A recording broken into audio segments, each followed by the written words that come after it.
আমার কাছে তো পটলের চেয়ে পটলের খোসা ভর্তাটাই অনেক অনেক বেশি মজা লাগে। আর এর ভিতরে যদি চিংড়ি মাছ দেওয়া হয় তাহলে তো আরও অনেক বেশি মজা লাগে। তো আজ আপনাদের সাথে শেয়ার করব পটল আর চিংড়ি মাছের খোসার ভর্তা।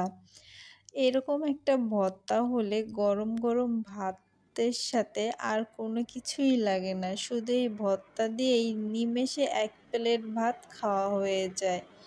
তো প্রথমেই এর জন্য আমার কিছু পটল লাগবে। এখানে আমি কিছু পটল নিয়েছি আর পটল থেকে ছোবলাটা সুন্দর করে ছিলে নিচ্ছি। তো খোসা ছাড়ানোর পর সবগুলো খোসাকে আমি ভালো করে ওয়াশ করে নেব।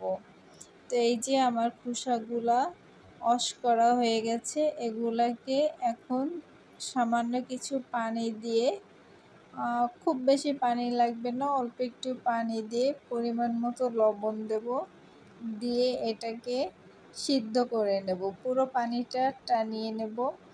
তো আমার সিদ্ধ করা হয়ে গেছে।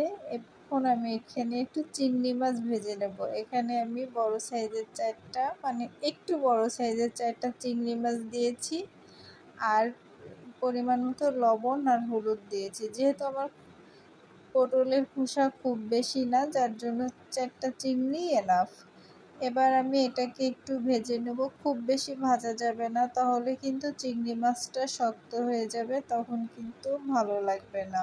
তো এই পর্যায়ে আমি এখানে বড় রসুনের 4টা ফালি দিয়ে দিয়েছি আর দিয়েছি একটা শুকনো মরিচ ছোট ছোট করে কেটে, এটাও এর সাথে ভালো করে ভেজে নেব।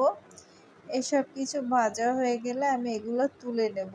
এবার এই ভাজা উপকরণগুলো আর সিদ্ধ করে রাখা পটলের ছোবা আর একটু কাঁচা পেঁয়াজ বেটে নিয়েছি। এবার আমি আরেকটু সরিষার তেল দিয়ে এখানে পেঁয়াজ কাটা, রসুন আর সামান্য একটু আদা আর দুটা কাঁচা মরিচ কেটে নিয়েছি। ঝালটা অবশ্যই আপনাদের পছন্দ অনুযায়ী দেবেন। এবার এগুলোকে ভালো করে একটু ভেজে নেব যাতে পেঁয়াজ থেকে কাঁচা গন্ধটা দূর হয়ে যায়। দিয়ে দেবো একটু হলুদ। এবার বেটে রাখা সব কিছু দিয়ে দেব, দিয়ে এটাকে ভালো করে নাড়াচাড়া করে ভেজে নেব।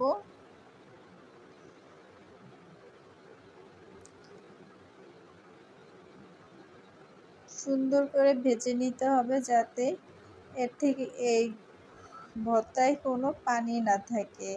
তো দেখুন আস্তে আস্তে আমার ভর্তাটা শুকনো হয়ে গেছে আর কোনো পানি নেই, তো হয়ে গেছে আমার ভর্তা। ভালো লাগলো অবশ্যই একটা লাইক